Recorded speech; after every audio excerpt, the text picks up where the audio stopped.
Hi, everyone. Welcome to the Power Hungry Podcast. I'm Robert Bryce. On this podcast, we talk about energy, power, innovation, and politics. And we're going to talk about a lot of those today with my guest, Brent Bennett, Dr. Brent Bennett. He is the Policy Director for Life Powered, which is an initiative of the Texas Public Policy Foundation. Brent, welcome to the Power Hungry Podcast. Thank you, Robert. Glad to be on. So I did warn you, I don't warn some guests, but I warn you that guests on this podcast introduce themselves. So I've given your title, but imagine you've arrived somewhere, you don't know anyone, and you have less than a minute to introduce yourself. Please.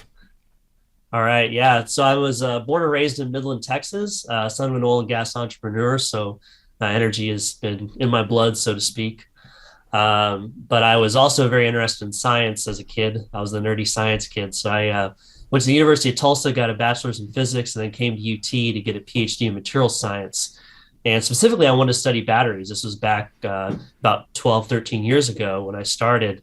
I really was starting to see the uptake of wind and solar onto the grid, and really could see even at that time that the batteries were going to need to improve dramatically in order to make that even remotely possible. And so I thought, well, if there's going to be something that's where I can apply my science nerdiness to a real world problem, this would be the field to do it in.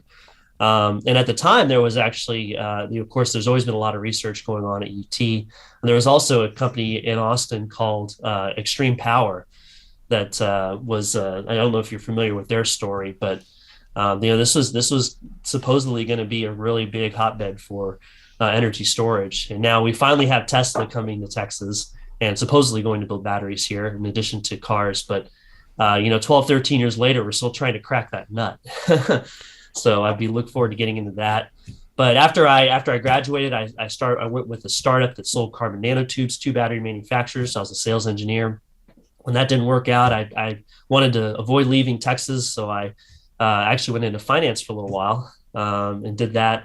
But then when that didn't work out and this job came available, my wife actually found it. She's in Texas politics herself and suggested that I apply for it. And here we are, 3.5 years. I've been in politics now, doing energy policy, and it's been a fun ride. This is a great group here at Life Powered, and we really are excited about what we're doing, and also happy that we get to work with folks like you and so many others that are really doing great stuff. Well, thanks. You mentioned University of Tulsa. Go Golden Hurricane. I'm a Tulsa guy, yes, so yeah. You're from Tulsa. I can still do the cheer. TU. That is the yes. Smallest Division I FBS football team in the country. Is that right? School with an FBS football team. Yeah. Yeah. Well, only about 4,000 people. They try hard, but they don't win as often as they might. But nevertheless, proud of. They were good when I was there. When I was there, we had a good coach, but we were, it comes and goes. Yeah. So let's jump in. This is one of the episodes we're doing for the 1-year anniversary of the Texas Blackouts. So. We did several shows right after the blackouts last year, and now we have a 1 year past. So what happened and why? Yeah, it's a great time in an hour or less. Yeah, I mean, stipulate in an hour or less. We want to talk about batteries a little bit too. We do want to talk about batteries, but what's your brief explanation for why this happened?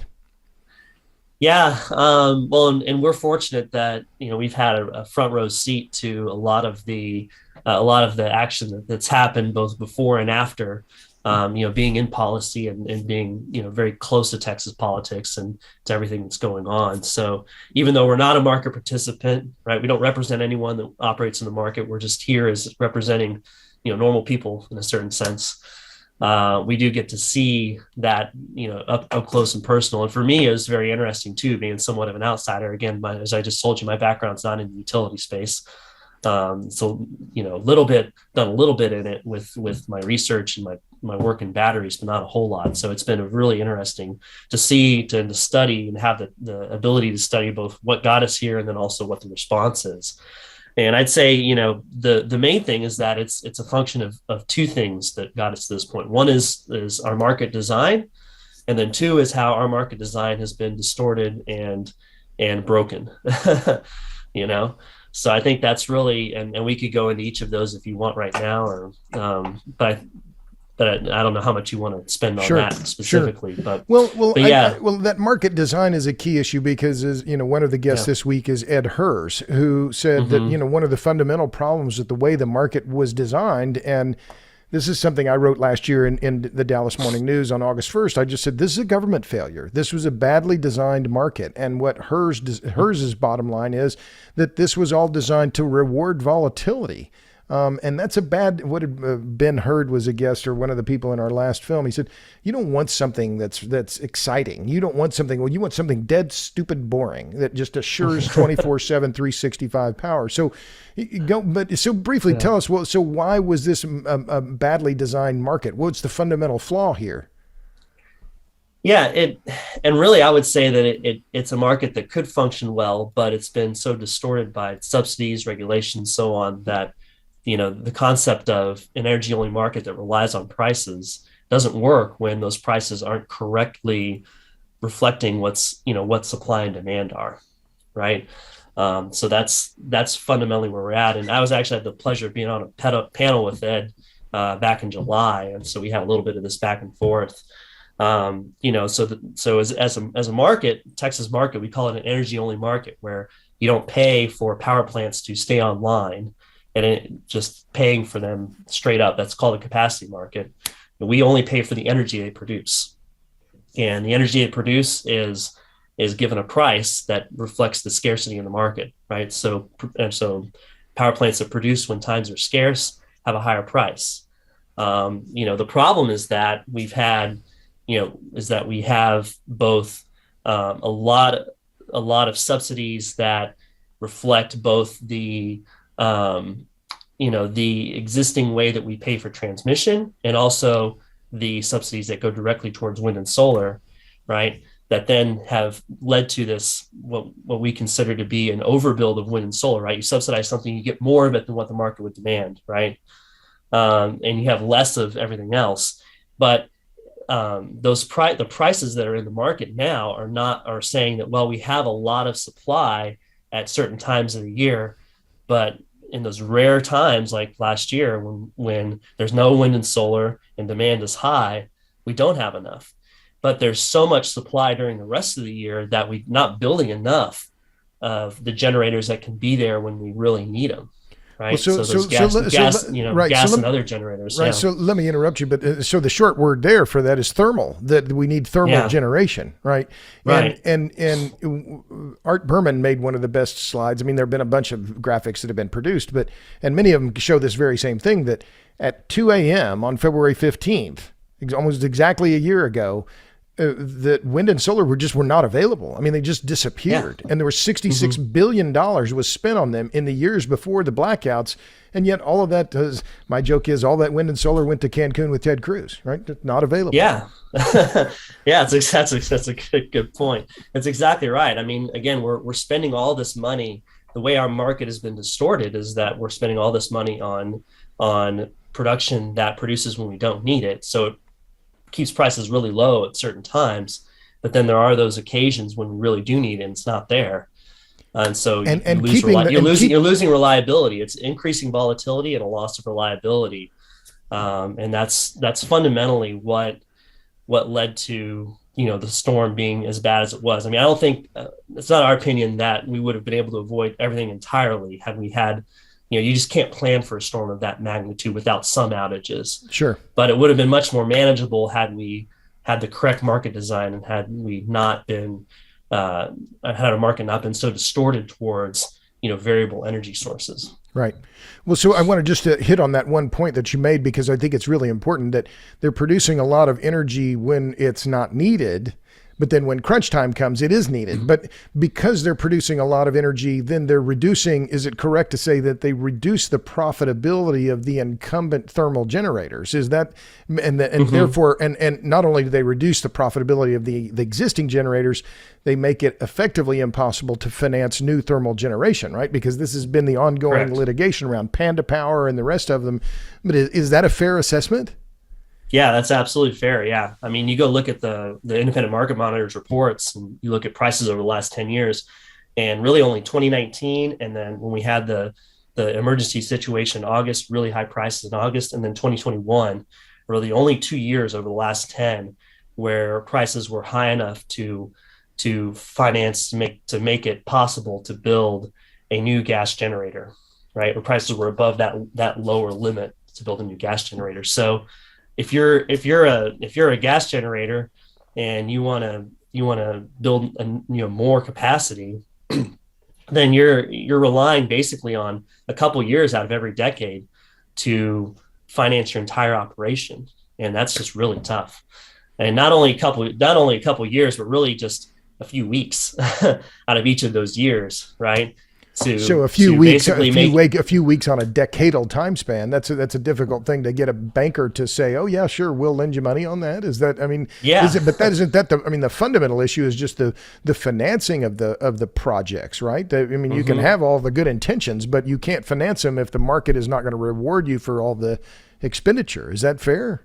Yeah, that's totally fair. And again, it's, if prices weren't so low during the rest of the year, then you would see more, with the ability of thermal generators to be more profitable, right, would be there, right? There would be, less volatility and more times when prices were a little higher that would allow them to, to make a profit. But now it's like they need prices to be really high at certain times, at those times of scarcity, in order to make any money.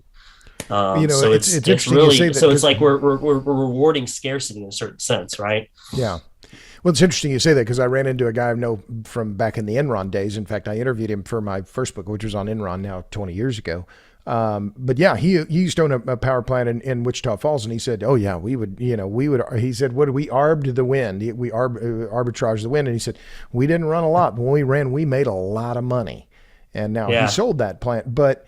So let me ask this question, because it's one that I wrote down. So in the wake of the storm, there was a lot written, and there's still a lot written now, and including in a recent article in Texas Monthly. Oh, this blame renewables, it's a lie. Oh, it's the natural gas industry's fault. Is the natural gas industry to blame here? Well, it's not the renewables fault. It's market design that doesn't account for the renewable, the nature of wind and solar and the subsidies, right? I mean, it's not the wind generator's fault. They're just playing in the market. And just right? To be clear, those it's subsidies, our fault for not. The subsidies you're talking about, the production tax credit for wind, the federal production tax credit, and the federal investment tax credit, which is what the solar industry uses. That's what you're referring to. Correct. Yeah.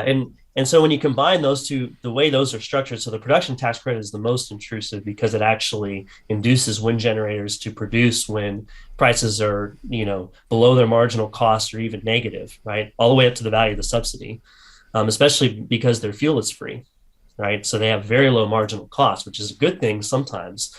But when you suppress prices even further with the subsidy, then that creates these huge distortions and volatility in the market. And then solar with the investment tax credit, you have a lot of their capital costs are being paid for with both the investment tax credit and just the financing agreements they're able to get. And so that's how they make money, right? They're not making money based on really directly on how high prices are, right? They're not making money based on producing when prices are high. They're making money just by producing. Right. Because their marginal costs are so low, their capital costs are mostly paid for. So that's how they're able to, thrive in this market, right? We're in a market where, we don't pay for generators to be online at certain times, right? Right. We're just paying them for their energy. So they just produce energy and that's it, right? It doesn't matter if it happens when we need it or not. Now, we might get to a point where there's finally an equilibrium reached, right? Where prices are so low when wind and solar are producing and so high when they're not, that we'll start to see some equilibrium. But right now we're not there, right? And that's why we're seeing, in the future, only wind and solar for the next few years are going to be built. And that's the problem that the Public Utility Commission is trying to solve right now. Well, let's talk about that, because I've looked at those numbers and it actually created a chart. I've been meaning to write about it. I've been distracted on other things. But if all of this wind and solar gets built by what's in the ERCOT queue by the end of next year, by the end of 2023, we could have more installed capacity for wind and solar than we have installed capacity for gas. Is that a good thing? It's not a good thing when it's not dispatchable, right? And if we can make that wind and solar more dispatchable with energy storage, which we might talk about later, or or having them build, backup power in certain ways, then okay, that's fine. But right now, yeah, that's half our, we're going to have, a lot of our installed capacity is going to be not dispatchable. So that's a huge problem. And it's not just about not having enough energy when you need it. It's also about the stability of the grid, the frequency, problems that are going to result from that, and some other things. So it's a big engineering problem that's being caused by a distorted market. So I didn't answer your question about gas generators. Yeah, sure. Go ahead. So is it the gas? That. No, well, go ahead, because I want to come back to the frequency issue, because that was the drop in frequency was what Bill Magnus and everyone's pointed to now at nearly about 2 a.m. on February 15th, when the frequency dropped below 59.3 or 59.4 and stayed there, that the grid was really on the verge of collapse because of this lack of, I hope we can talk about grid inertia as well, but that ability to keep that frequency in that narrow band. But let's come back to the gas fired. So is the gas industry to blame here? Because Kinder Morgan and Energy Transfer, they made a ton of money. And a lot of people are saying, oh, well, see, they made a ton of money and they gave money to the governor, so they're the bad guys. What's your reply to that? Well, the problem there is that, you're trying to plan for a once in a generation event, right? So nobody's planning for that. And so to say that we're going to, require gas pipelines and gas infrastructure to do all this weatherization to basically prepare for a once in a generation event is kind of silly. It's a lot of money to spend on a very specific problem, that, it is a problem, but it's also not something that, how much money do you really want to spend on that? And so that's what these companies are all, they're all out there making these decisions, right? I mean, gas is unlike our electricity market, which is closed. It's just Texas. Gas is a competitive international commodity market. And so if you're going to, these guys are not going to spend a lot of money on winterizing unless they really can see a profit for that in the future. And if you just unless they're required to, right? And that's the issue now. Right. But if you require them to and it's too expensive, well, then they're just going to shut those wells in, right? Or shut down that, small pipeline that's out to a bunch of wells that are not really that, marginally profitable, right? So then you're just going to have lower production, and that's not going to help anybody. So it's really a thorny problem, right? And I mean, in Kinder Morgan, for their part, I mean, they did something. We haven't spoken to them about it, but they obviously did something to where they were able to supply gas, and the prices were what they were. I mean, there might be some investigation to price fixing, which always happens after an event like that. I'm not aware of what's going on right now in that regard, but they did something that enabled them to continue delivering gas, and they got rewarded for that. So from our point of view, that's not a bad thing. We want to incentivize that. And the reason prices that they made so much money was because this so happens so rarely. Right. That it's just something that if whatever that was just the market saying this was such a rare event and they were able to continue delivering gas, that they got rewarded for that. Right. And so, well, it seems to me, tell me if you think I'm on the right track here, because the other part of this that in the reporting that was done, in the New York Times, oh, how dare those stupid Republicans blaming renewables, and oh, geez, and then, we've seen it from, people at the University of Texas at Austin repeating the same thing. All of it seems to me kind of ahistorical in that there's a seemingly easy to forget that there were 6,200 megawatts of coal-fired capacity that were retired in the 4 years from 2016 to 2020. And why does that matter? It was because the coal plants were among the most resilient forms of generation that we had. So I bring that up because it seems to me, we retired all this coal, and then suddenly, we're going to rely solely on, or more intensively on, natural gas. Well, nobody spelled that out as far as I know. Does that line of reasoning make sense to you? No, you're spot on there. I mean, it's again, and the problem was, even from the, being a conservative think tank, right? Even from our side, so to speak, of the debate, there was too much focus on what broke during the storm, rather than, like I said at the beginning, the market design problems that led into everything that happened. Right. And that's just what the media is still fixated on to this day. And it's not really what's not being told is, well, this is all these things were everything that happened was a function of certain incentives that were put into the market. Right. Right. And it's not gas's fault. It's not the renewable generators' fault. It's the fault of our regulatory policy. Like you said, it's a government failure. That's really, And where do you go to get that fixed? That's yeah, that's a right. hard So one. so that's it's the job of the legislature and and the Public Utility Commission, right? I mean, that's where the failures happen, right? Is our failure to foresee this coming and to do something about it ahead of time.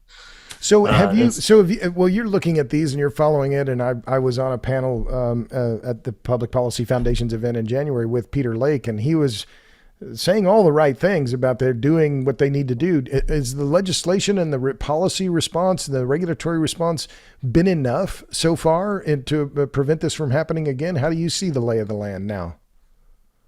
yeah, it's You're on there's this. still a lot to I'm be. putting you right on the spot here, just to I be know, clear. right? I know this is a sensitive subject, as we know, right? With everything going on, and I mean, I would give first of all, I would give our legislators and our new commissioners credit for how hard they're working. I mean, we like I said, we get to see every day what they're doing and how hard they're working on the problem. I think the problem is that I think there's a hesitancy to really tackle the problem of countering the investment tax credit and the production tax credit, the effect of those, countering that directly, and also countering the kind of the reliability loss that comes from that distortion, right? Uh-huh. So there's this tendency to just do what we've been doing and try to make customers pay for reliability cost, right? Backup power, the ancillary services that need to be brought online to adjust to account for the variability. I say ancillary services, I'm talking about, basically programs that pay for emergency power for, ramping when there's a drop in the wind or the sun, and you got to ramp up the gas generators really fast, things like that, right? Right now, there's all those costs are being charged to ratepayers on, they call it on a load ratio basis. So like based on how much energy you use, Right. you pay for that, right? Which makes sense in a market where all the generators are kind of on a level playing field. But when you have generators that contribute inordinately to those costs and they're also being subsidized, right? Then that creates an uneven playing field. And so far, we've seen, I think there's a recognition of that problem, especially from the chairman and a lot of our legislators, but there's been an unwillingness to directly attack it. Instead, we're kind of moving towards a lot of programs that are basically, well, we need to build more backup power. We need to design these programs to, to account for all this variability, which is good. But then we're going to charge it all to customers, and therefore the market's still going to remain unbalanced. Well, let me turn to your October report that you wrote about ERCOT, and I'm quoting here. You said that ERCOT and or the PUC, they work together, should implement a requirement for variable generators to, I'm quoting here, provide a minimum amount of electricity during high demand periods. Why would that? How would that help?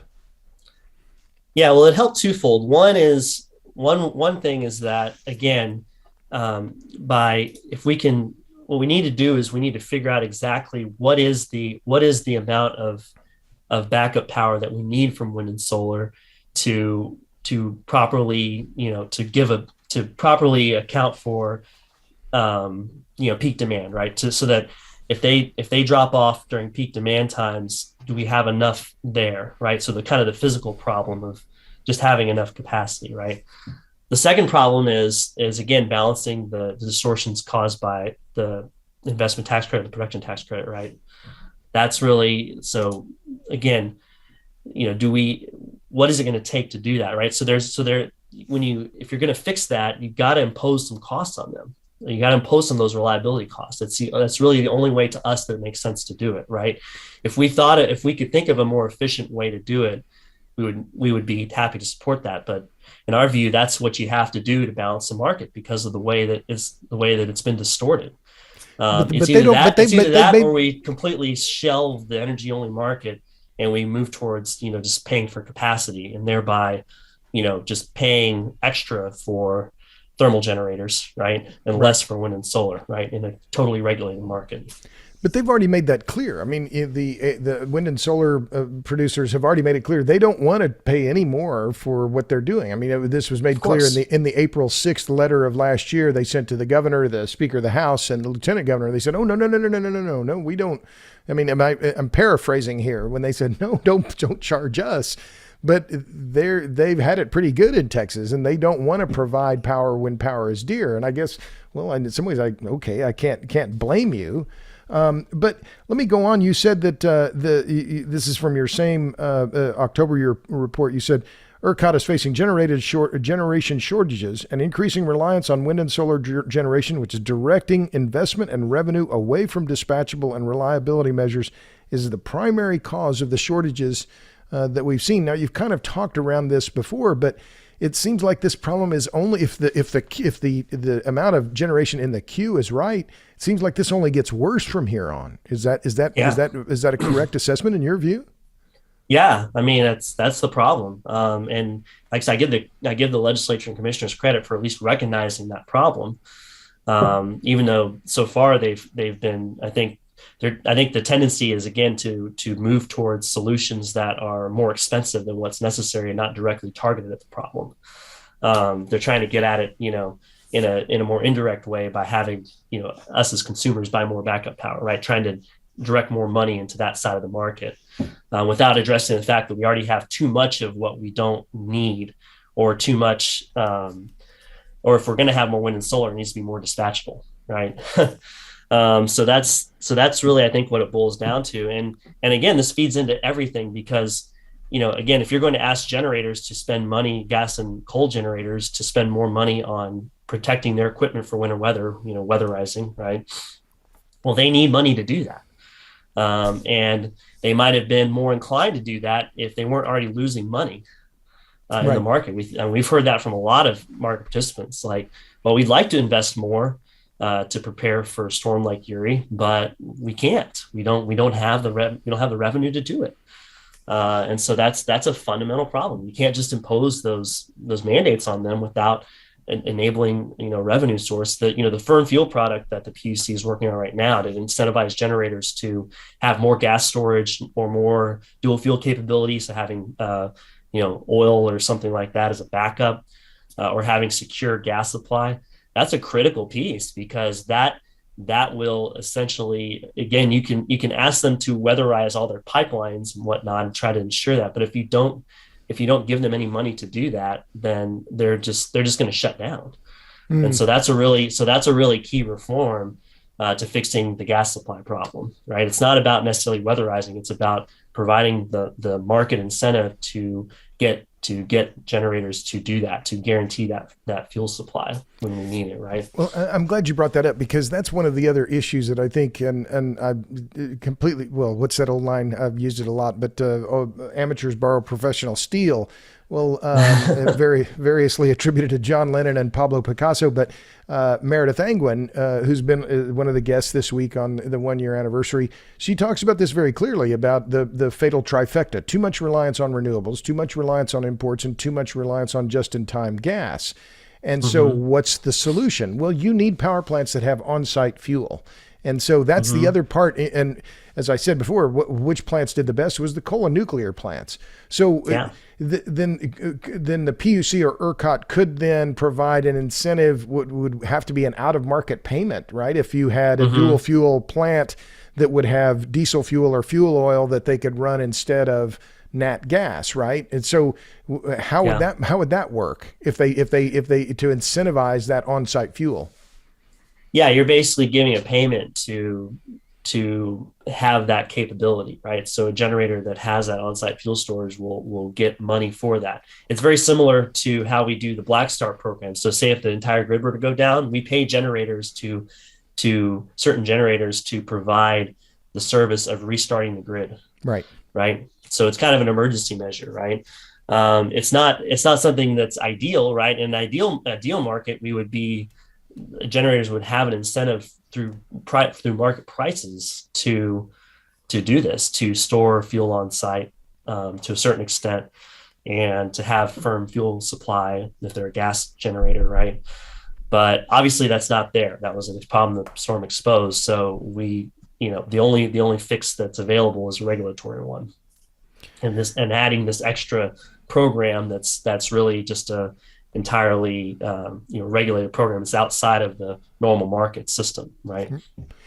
Well, so I've thought of this friend of mine, Jim Walzell, who worked at Houston Natural Gas before it became Enron. And back when 20 years ago, he said, Bryce, I don't think this deregulated electricity thing is good for consumers. Has deregulation been good for consumers in Texas? Well, good. It's been a mix, I would say. Prices have been pretty low in Texas. I mean, we had a run up in prices until now. Until now, right? Which is, well, that's the bad part, right? You're getting ahead of me here. But we had a run up in prices in the 2000s as we built a lot of generation, and gas prices were really high too. But as gas prices have dropped, prices have fallen in Texas. The retail price of electricity for all consumers is lower now than it was in 2007, 2008. In real terms. In real terms, that's right. And both in nominal and real terms. And prices are only in real term, and prices are in nominal terms only about 13% more than they were when we started deregulation. The rest of the U.S. nominal prices have gone up about 40% since that time. So, and industrial consumers in particular have seen the most benefit from it. The market is really geared toward helping industrial consumers, which is roughly half of our consumption in Texas is industrial, petrochemical complexes, all those things, right? It's a huge part of the market, and they've really benefited from the market. So there's been that benefit there. The downside is that now we've had, we've had, in our opinion, the market could work and was functioning, and to a pretty good degree until we started seeing these distortions really have an effect, right?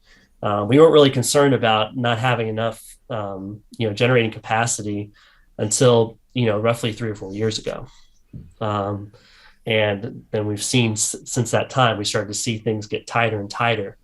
And now you're talking about more and more. Sure. Yeah. And you're talking about reserve margin here, right? Right. And not just the reserve the raw reserve margin, but just the number of times that we're getting close to having shortages, right?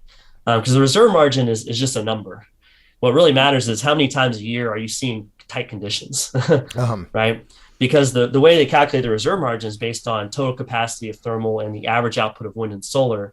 But what's happening is you're seeing that margin is growing actually, but it's becoming more volatile. So what happens is you see more times when it goes from being where it should be at 15 to 20% down to zero. Right. So it's really the volatility of of our reserves that matters. And wind and solar obviously is much more volatile during peak demand times. We don't know how much of it is going to be produced. We have some idea, right? There's it's a distribution, right? But it's much more, it can vary by 30, 40% of its output. Whereas, thermal, especially in the summertime, is only going to vary by 3 or 4%. It's usually above 90% availability of our thermal generation, right? You have outages for sure. But generally it's the range of 3 to 4% variability compared to 30 or 40% for wind and solar, right? So when you add more of that, then that reserve margin becomes less reliable, right? That number is not as good. It's really what matters is how many times are we seeing shortages throughout the year, and we've seen that increase since 2018 a lot. Well, it's interesting you bring up that point too, because I've been monitoring this, and I mean really for the last year, obviously very closely, but even several years ago, writing about it for National Review and other outlets. But that when demand is high, when demand zigs, wind generally zags. I mean, we saw that exactly. In fact, 4 months to the day on June 15th of last year, when we had ERCOT warning about supply problems, and that day wind effectively went to zero. Yeah. Which I think is to the, directly to your point about how do we account for that as a system? So one guy I met recently who talked about this idea about, and I think it's right as well. And it was something that, just as a quick aside, when I was in Beirut, and in my film Juice, we went to Beirut, and I wrote about it in my latest book, Question of Power. Consumers don't pay watt hours. There are no meters that the generator mafia put on the consumers' homes. They sell them amperage. They sell them a certain amount of amps. How much power, how much flow do you want, right? Is essentially what they're doing, how they're charging their customers. Is a lot of the root of this the lack of understanding about what electricity is, about the nature of the thing itself? I think among the public, yes. And in terms of how we, because ultimately it's up to us to elect legislators, to elect a governor who appoints the public utility commissioners that understand the problems and are responsible to them, right? So yeah, if you want to go back that far, then I think yes, it is incumbent upon us to understand where our energy comes from and Well, how it gets there. I guess I meant it a different way, Right. and I wasn't explicit enough in that we're misunderstanding this system as a very complex system, right? But that it's it wasn't just Beirut, but a guy from the Western Area Power Administration said this. He said, "No, we're selling electricity like a commodity. It's not a commodity; it's a service, and the service can't be interrupted." Does that rhyme with you, or does that make sense to you? Yeah, and it might be what you're talking about is what we don't have a lot of are time of use rates and other types of products that would make consumers more responsive to the conditions of the market, right? That's one thing that's a problem, right? We don't have a lot of price responsiveness from consumers. We rely entirely upon the generators to be price responsive, right? Right. Which is something that's definitely needs to be looked into. Although to a certain extent, we want, consumers are only going to be so responsive to prices, right? We still want our heat on. We're still going to consume a certain amount, right? So there's a limit to that, but there's definitely more that can be done in that regard than we call demand response, right? So that's probably more prevalent in places like Beirut, where you don't really have a reliable grid. You don't have generators that are really that are able to respond to demand, and so consumers have taken it upon themselves, right, to make more to be more responsive to prices, right? Right. So, how much in percentage terms? We've talked about the amount of wind and solar that is being added to the Texas grid, and it's a tremendous amount. I mean, I think in terms of solar alone, between 2020 and 2023, Texas could add nearly as much solar as now exists in California. I mean, it's just a massive amount, 28,000 megawatts, 28 gigawatts. So how much in percentage terms could ERCOT absorb of wind and solar without the grid being destabilized, or are we already there? It's a great question. I mean, the market is already destabilized, right? But if you want to talk about the physical aspects of the grid, right? Can we handle that much input into the grid that's not asynchronous, right? Because with a thermal generator, you're turning a turbine that provides inertia that inputs into the grid, right? And that sets the frequency of the grid that keeps the grid synchronized. That's a whole separate physics discussion. But when you add in this energy from wind and solar that doesn't have that, then there's technologies now that are coming out with inverters and things where you can replicate it a little bit. And how much of that gets incorporated, we'll see. But it is an important question. I mean, a lot of people will say that once you get beyond about 60% wind and solar input into the grid, then it becomes hard to maintain the frequency of the grid. But it's still a question that kind of remains unanswered because we're not sure. We haven't gotten there yet, right, in terms of the physical destabilization. I think ERCOT has said before that if we get more than 20 gigawatts of solar input into the grid at any one time, that they're going to probably start curtailing it, because at least in localized areas, it's going to cause where there's a lot of solar, as a percentage of the total input into the grid, that's going to cause localized frequency problems. And so they're going to have to start curtailing it. So of that 28 gigawatts, we've heard ERCOT say that they're probably, if that 28 produces more than 20, then they're probably going to have to start curtailing it. Well, is it where you're sounding like California? Yeah. Well, California, yeah. I mean, California is already kind of there. They already have done some curtailing because they have that much already, and they're a smaller demand, right? They don't have as much electricity demand as Texas does. So Well, They've already so been doing it. about this ACE, so what you're talking about here is grid inertia, which to me is a fascinating Yeah. concept, and I think about it Yeah. as a flywheel, right? That this idea of 60 hertz, and the grid has to maintain that 60 hertz, that 60 cycles back and forth every second. But Hmm. that this was the result of decades of engineering on the grid, but that by adding all of this wind and solar, it doesn't contribute to that grid inertia. Is that a good way to think Hmm. about it? Yeah. Yeah, that is. It And doesn't, and yeah, and it doesn't help maintain that. Right. And so you have to have, again, they're coming up with inverters, right? They convert the DC output from a solar unit into an AC output that can kind of mimic the grid frequency. But you still need synchronous generation to generate that even frequency that keeps the grid stable. And so what we saw and what happens is if you lose too much of that generation, which is what happened, the night of or the morning of February 15th last year, you start losing too much of that and the frequency gets too low, then you have to cut demand in order to level it out, right? If you're losing too much of that synchronous supply, then the frequency gets too low, then the grid could ultimately collapse. The whole thing would go down. yeah. It's like a traffic jam where if the cars in front are not going at a certain speed and they suddenly stop, then everything behind it just collapses. And that's what almost happened. We were a few minutes away from that last year. And so we have to, that's just a necessity. That as ERCOT says they're going to curtail at 20 gigawatts. I mean, that means like they have to do that in order to keep the grid from collapsing entirely. It's not a market problem; it's a there's physical problem. well, right. But that idea of ERCOT will curtail at 20 gigawatts. I mean, it sure looks like we're barreling toward that very same outcome.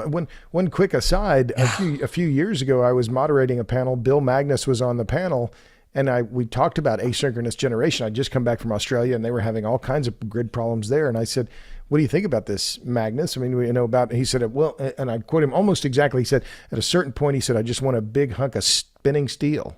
Right, that he knew that was essential for the grid to maintain that inertia so that it doesn't fall apart. But it just seems like that I go back to this idea about the grid as a complex system that still seems like policymakers aren't quite understanding these physical matters in a way that at a depth that they should. Am I Yeah, wrong? no, that's absolutely right, and it's again like we can fix that problem. Like the grid operator will do what it has to do to keep the grid stable, right? ERCOT will do that and they understand it. But I think there's a lack of understanding on the part of the public and policymakers that we need to create market mechanisms to make this so that the market can function, right? In these situations, the market's already broken. And we don't want to get to the point where we need just a straight up, lay the hammer down, or else the grid's going to break. That's not a solution I think anybody wants. Certainly Right. not the renewable generators. And so that's something I think that's going to be incumbent upon us over the next few years as we're considering market redesign. And again, this goes back to what we were talking about in our proposal is that you need some kind of check on the growth of wind and solar, a natural check on it so that it only grows to the extent that the rest of the grid can support it, both from a market perspective and also from a physical perspective. And so we're seeing ERCOT developed new ancillary services to figure this out. Their voltage support, more reserves, other things. But right now, since there's no check on the growth of wind and solar, eventually we're just going to barrel into that limit. We're not sure. I mean, they say 20 gigawatts now. Mine might change, right? I mean, that's just Right. their estimate right now. Yeah. We're not sure exactly where it is, but eventually we're just going to barrel into that limit and then have to put a hard stop on it. And I don't think that's a situation that anybody wants. Right, but it's something Texas can't control because these are federal subsidies, right? Right. And the wind and solar industries want to make sure they continue. I mean, they're arguing or they're lobbying for that right now. So yeah, they rely on it to keep their operations going. So of course, right. Yeah, they're not gonna give that up. So you're a battery guy. Could batteries have saved the grid last year? The short answer is no. Now, there are some things that batteries can do, which especially in the summertime, when we have, or even what would have happened is supposing, let's say, a couple weeks ago when we had the cold weather a couple weeks ago, and there was some concern about whether the grid was going to have tight conditions or not. Turned out we had a ton of wind generation. Prices never even went above $100 in the real time market, which is crazy. Prices were lower that week than they were the week before because the wind was blowing less the week before. But supposing we had low wind that week and we'd had Friday morning, we had been, a few gigawatts short for a few hours. Batteries can handle that. You can build enough batteries to supply a few gigawatts of power for a few hours. But the duration is really the issue. Because when you go from, and in the summertime, that's the case too, right? If we're going to have a shortage during the summer, then it's usually going to be for a few gigawatts for a few hours. And so you'll have rolling outages for a few hours, right? But if you want to go from that to, 30 gigawatts, like we were in February of last year for several days, you go from few hours to several days. I mean, that's 1,000-fold difference in scale. Right. And that's really, so I always say it's not a problem of technology, it's one of scale. I have a whole presentation I do on this when I go to conferences, and that's really it. It's we have technologies that work on the grid. We can put lithium ion batteries on the grid and they can perform all kinds of services that are great, but they only have the duration to be able to handle a little bit of backing up a few hours, basically backing up a wind or solar farm, right? You can shift a few hours, but not for several days. And so when we get above 50% wind and solar on our grid, that need for having backup power for several days starts to become more and more, that need grows. So if we can get us, batteries can get us up to 50% and address some of the, like I said, the smaller problems that we might see from wind and solar variability, but it's not going to get us to, we don't have the scale, not even close to the scale to have, really high wind and solar penetration. Sure. Well, you wrote this about batteries, and because you're a material science guy and you've obviously got a lot of experience with this, you said that to create a day of storage, you would need then a day of storage for the Texas grid. You would need to build a 100 megawatt battery every day between now and 2035 at a cost of roughly $100 billion a year. That's a scale. That's a scale problem. Yeah, I don't know if that number is quite right, 100 billion a year, but okay, maybe let me see if I'm looking for your numbers here. I don't exactly remember. The total cost. So in a paper we did a couple of years ago, the total cost of the grid for going 100% wind and solar would be roughly on the order of 120 billion a year, I think, if I'm not mistaken. Okay. Yeah. And so that's, between now and that would be like between now and 2030. Right. But it would be, but you got the part right about 100 megawatt battery every day for the next, I guess now 13 years, roughly speaking. Yeah, that's about what it would take. And so that's just to store enough energy for one day. Right. And where do you get the cobalt? Where do you get the nickel? Whatever, pick your mineral, your metal. Well, let's talk about that, since the scale problem, of course, that's an issue that is always when it comes to energy and power networks. As in my book, Power Hungry, power density, energy density, cost, and scale. Those are the four imperatives, always, everywhere, always will be. But let's talk about batteries, because one of my guests on the podcast has been Donald Sadoway, who you're familiar with. I asked him this question. I'll put it to you. So why do batteries still stink? Why are they still so finicky? What is the fundamental problem with batteries? Yeah, I love it when he said on your podcast that that batteries there's no Moore's law for batteries. I've been saying that for a long time. I don't know if I picked it up from one of his lectures perhaps or from somewhere else. Our friend Mark Mills likes to say that as well.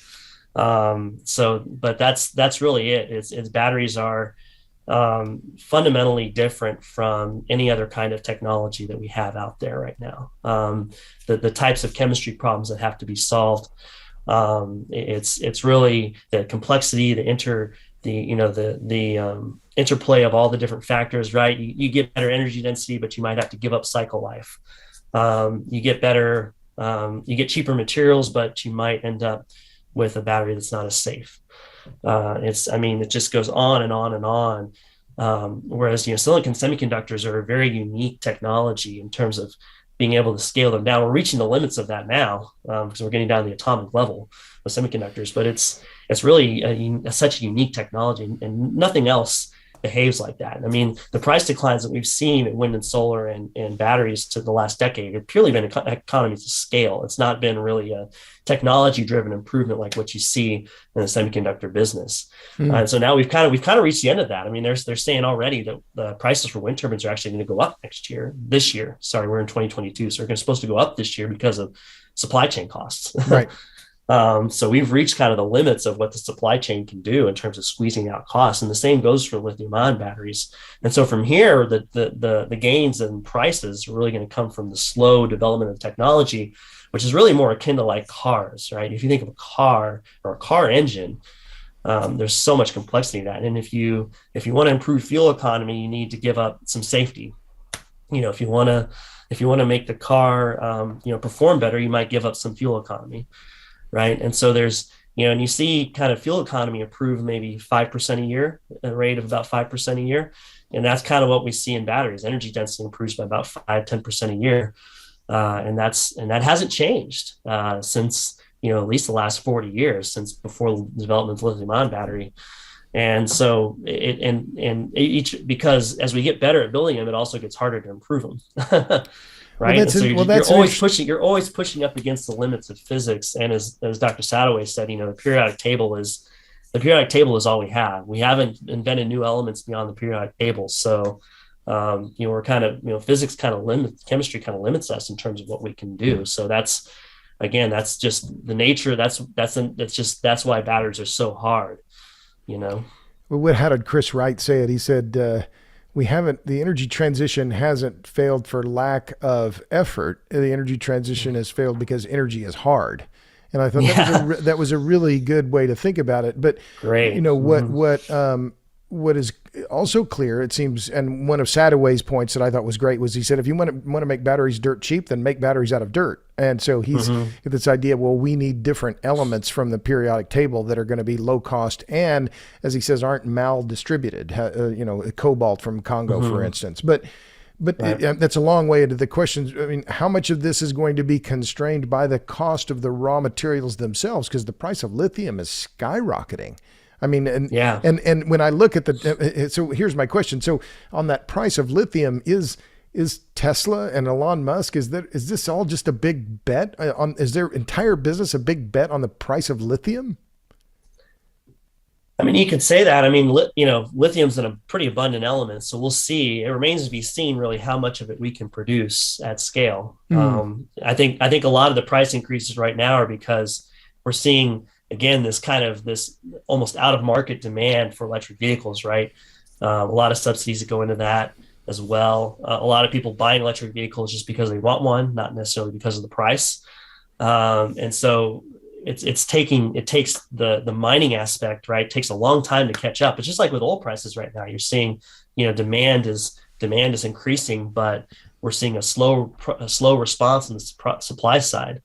And so that's, I think that might sort itself out, but yeah, it is. But what you're saying is correct. That, I mean, he is betting that lithium will be able to take a lot of lithium out of the ground, because with electric vehicles, there's no way around lithium. You can maybe use sodium, but really you got to stick to that upper left hand of the periodic table because you need light elements, right? Energy density is so key with vehicles. You can't, that now aluminum, like Dr. Sadoway said, that might be another option, but again, that's right up there on that left-hand side.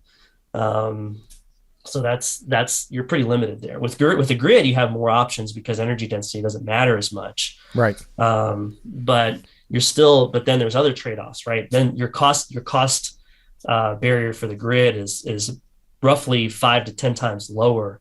If you want that long duration, really large scale storage, you need to be at least 5 times cheaper than what you would need for an electric vehicle, So that's what he's going after with his idea. But the problem is, you use cheap materials, but the trade-off is that you have high temperature, you have operating issues, and other things around the battery are going to cost more because you're using really cheap materials for the battery itself. Right. Right. So it's a really thorny problem. And probably I'll say one thing, one of his competitors is a company called Form Energy, which you might be familiar with. Yeah. And they're tackling the problem with iron. And so iron is another element that is really being looked at a lot because there's so much of it. The problem there is getting those batteries to recycle, to be able to recharge, to be able to cycle and last a long time. That's a really tricky thing with any iron battery, is getting it to cycle and last a long time. So again, there's all these trade-offs. Everything that you try and do with a battery, there's trade-offs to it. Well, that's interesting. Yeah, I did look at Form Energy and their iron air battery, and I'll ask you to explain that in a minute. But that it's one of the things I talked about with with Sadaway was this energy density issue, right? So in automotive applications, you want high energy density. That is high, large number of energy per kilogram is the key issue, right? You also want a small, you want a high energy density in per cubic meter or pure cubic centimeter as well, right? So you want high volumetric and gravimetric powered energy density. But when you pursue that higher energy density, you're risking a lot because it's more reactive, right? And that's one of the things that I thought was interesting Sadaway as well. He did not shy away from criticizing lithium ion in that if it catches fire, look out. So that reactivity is that, I mean, you mentioned all the trade-offs, but the goal is that if your battery has higher energy density, you're going to have other trade-offs that are going to make it problematic. Is that a fair way to summarize what you're saying? Absolutely. Yeah. There's always those trade-offs there. And the problem with the safety of electric vehicle batteries is they don't catch fire that often, but when they do, it tends to be unexpected. Like a gas tank is not going to explode sitting in your driveway while it's going to catch fire when the car's already on fire and you've been in an accident. Right. The problem that we've seen with some lithium ion batteries is that they can actually catch fire when they're charging.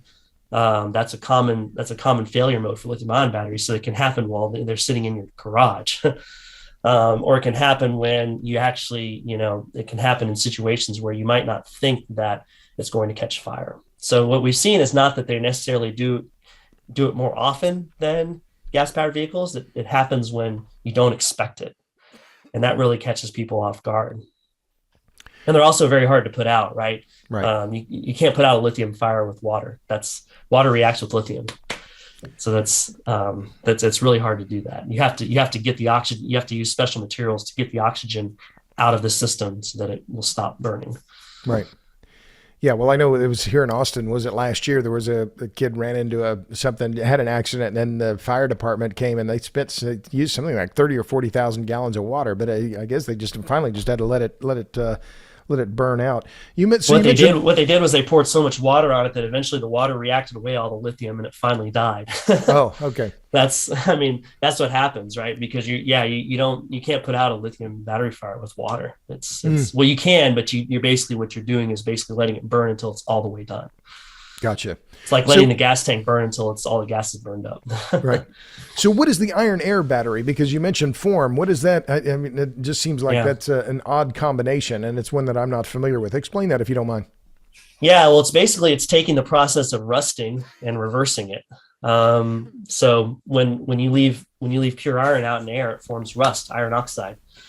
And then their battery, they do that.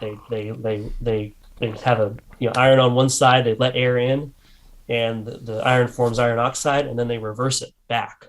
The reversing is the hard part.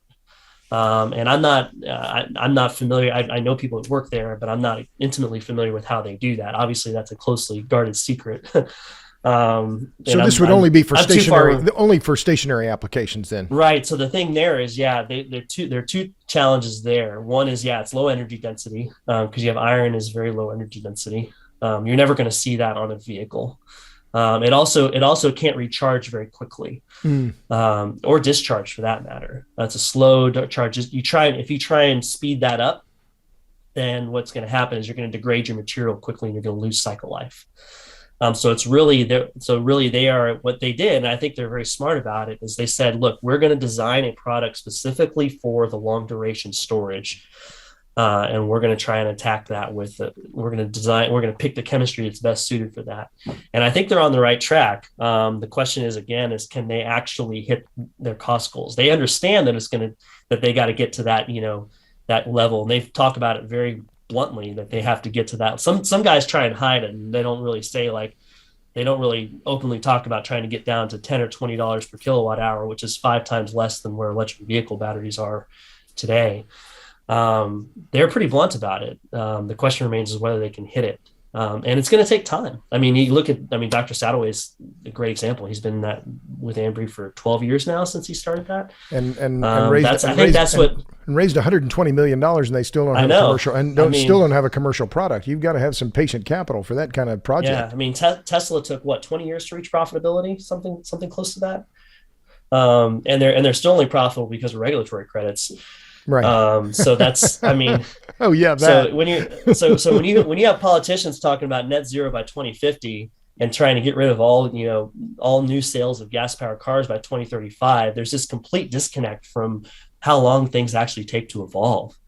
And that's something we fight every day in the policy space. It's really just challenging that, again, the public, and like you said before, and what you do so well, and why it's so important is that the public and policymakers need to understand where energy comes from and how hard it is to get energy to us in the ways that we expect. I mean, fossil fuels have done such a good job of that we are kind of immune to how hard it is. Right.